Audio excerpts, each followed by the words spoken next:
Okay, so we are now going to take a look at, in this next session, the process of filmmaking.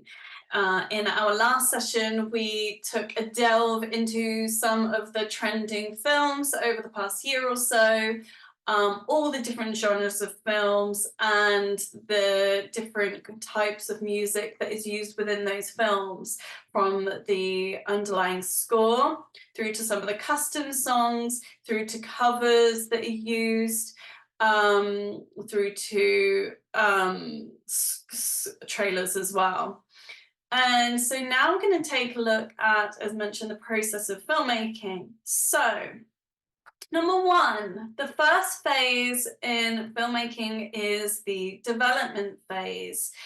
In this phase of the production process, this includes fleshing out the story idea, writing a draft of the script, and figuring out the financial logistics of the project, which is the most important part of a project typically, is the finance. And this is where many films can stall, get shelved, or just really can potentially struggle to secure the financing to see it through. So the development stage is really, as it says, is the development of the whole project. Step two is, like I mentioned, the most important part, the financing. Is the aspect of film and production that occurs during the developmental stage, which is prior to the pre-production and determining the potential value of a proposed film. So this can really value in terms of financing where that would come from. So you can potentially have private investors, because for some private investors, this can be quite appealing to them because it can also be like a tax write-off for them. Some also like the lifestyle that can come with that, for financing and getting involved in the film side, the red carpet events, and also having that film credit as well.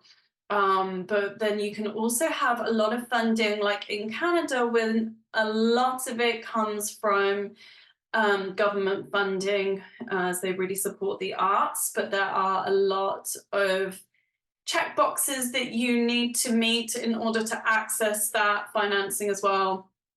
And so this is where a lot of co-productions between treaties, between different countries, can join forces to split some of that financing and access it from their own countries, as long as a certain amount of skilled workers are being hired that has to meet a certain percentage from each country for them to, in order to meet the funding for that. And you may still have to then get more funding outside of that too. And it is a very, very tricky part. And as mentioned, many films don't even make it past this stage. They either get shelved, or it just gets scrapped, or it fails to secure the funding that's needed, and can spend many years in this stage. It can also be a lot of delays as well when working with film too. So once, if a project is lucky enough to secure the funding for the financing, then we can move on to the pre-production stage. So the pre-production stage, comes early in the filmmaking process, after development and before the production actually begins. So that involves finalizing the script, hiring the actors and crew, which the composer would definitely be secured with the project by this point, and typically the music supervisor as well. And then they'll begin finding locations. They'll start to look at what equipment they'll need and figuring out budgets, and for music and things like that as well. Okay, so this is the next stage where it then goes in production. It's also called field production, the shoot, location shooting or filming. It's the pivotal process where you capture the key visual and audio elements of your film on camera. Depending on the scope of the film, it may be as simple as a 1-hour shoot at some science or wildlife site, to as complex as months of traveling, shooting, and interviewing at multiple locations around the world. And this can take time. But obviously, it's the most important part in time is money. Obviously, shoots cost a lot per day. So it's the producer's job to make sure they stay on schedule, on budget, that they're not overspending on that. And so time is really of the essence when it comes to production. Okay, post-production is the stage after the production when the filming is wrapped and the editing of the visual and audio materials begin. So obviously this is where the supervisor gets to jump into action.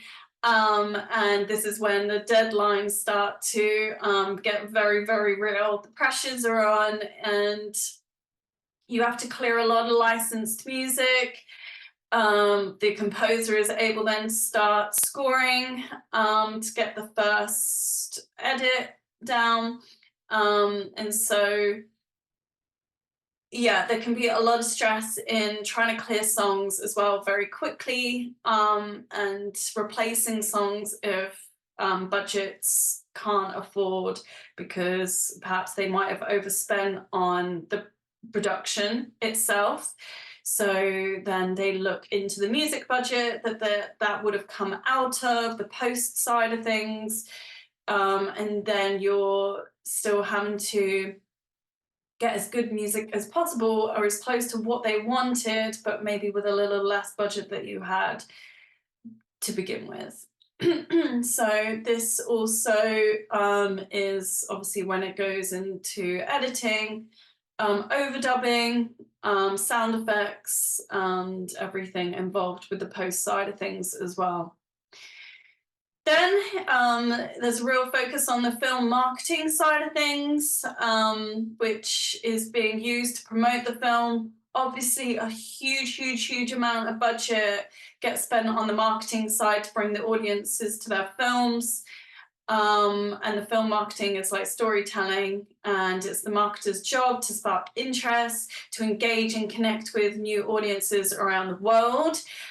This is when they'll potentially be premiering at film festivals, no matter what stage you're at, because there's some box office films that also premiere at, say, Cannes or some of the big film festivals we're going to look at in a minute, but also the indie filmmakers as well will be wanting to showcase their films too, in the hope that it will be picked up. And it's another way to market the film, of course.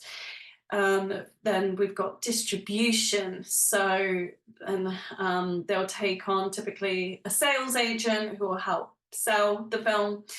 And hopefully that it gets picked up either for theatrical distribution, TV broadcast, on demand, and